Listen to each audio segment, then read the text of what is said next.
एक कहानी बुद्धिमान बुद्ध और जिज्ञासु भिक्षु की।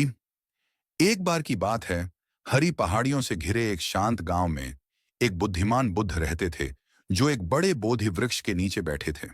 उनका हृदय दयालुता से भरा था और पूरे देश से लोग उनकी शिक्षाओं को सुनने के लिए आते थे। एक दिन बोधि नामक एक युवा भिक्षु, जो ज्ञान के मार्ग सीखने के लिए उत्सुक था, बुद्ध से मिलने के लिए यात्रा पर निकला। बोधि हर चीज के बारे में जिज्ञासु था। उसके मन में जीवन, सितारों, जानवरों और यहां तक कि आकाश के नीले होने के बारे में भी सवाल थे। इसलिए जैसे ही वह पहुंचा, उसने बुद्ध के सामने सिर झुकाया और पूछा, हे बुद्धिमान बुद्ध, कृपया मुझे बताइए, मुझे सबसे महत्वपूर्ण सबक क्या सीखना चाहिए? बुद्ध ने दयालुता से मुस्कुराते हुए उत्तर दिया, धैर्य रखो युवा बोधि। इससे पहले कि मैं तुम्हारे प्रश्न का उत्तर दूं, गांव में जाओ और जरूरतमंद व्यक्ति की मदद करो। फिर वापस आओ और हम बात करेंगे। खुद को साबित करने के लिए उत्साहित बोधि जल्दी से गांव में भाग गया। रास्ते में उसने एक किसान को फलों की भारी टोकरी उठाने के लिए संघर्ष करते देखा। बिना किसी हिचकिचाहट के बोधि दौड़कर गया और मदद करने की पेशकश की। किसान मुस्कुराया और कहा, धन्यवाद दयालु भिक्षु, आप बहुत मददगार हैं। गर्व महसूस करते हुए बोधि जल्दी से बुद्ध के पास वापस गया। मैंने किसी की मदद की है, बुद्धिमान। अब सबसे महत्वपूर्ण सबक क्या है? बुद्ध अभी भी धीरे से मुस्कुराए। बहुत अच्छा, लेकिन पहले नदी पर जाओ और इस कटोरे को पानी से भरो। फिर वापस आओ और मैं तुम्हें जवाब दूंगा। बोधि हालांकि अधीर था, कटोरा लेकर नदी पर चला गया। नदी चौड़ी और शांत थी, और जैसे ही उसने कटोरा भरा, उसने एक छोटी मछली को खरपतवार के एक टुकड़े में फंसते देखा। बोधि ने सावधानी से मछली को मुक्त किया, जिससे वह खुशी से तैर गई।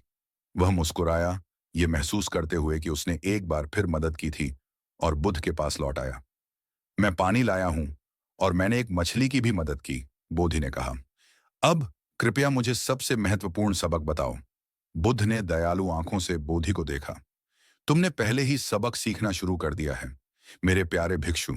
पुरस्कार की प्रतीक्षा किए बिना दूसरों की मदद करके आप करुणा दिखा रहे हैं, और धैर्य के साथ सुनकर और उसका पालन करके आप ज्ञान सीख रहे हैं। सबसे बड़ी सीख हर दिन दया और धैर्य के साथ जीना है।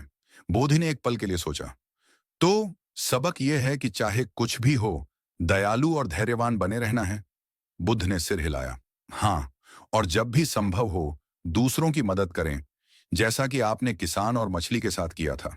दयालुता के ये छोटे छोटे कार्य दुनिया में शांति लाते हैं, और ज्ञान एक ऐसे दिल से बढ़ता है जो परवाह करता है। उस दिन से बोधि समझ गया कि सबसे बड़ी बुद्धि जवाब मांगने से नहीं, बल्कि दया, धैर्य और करुणा का जीवन जीने से आती है।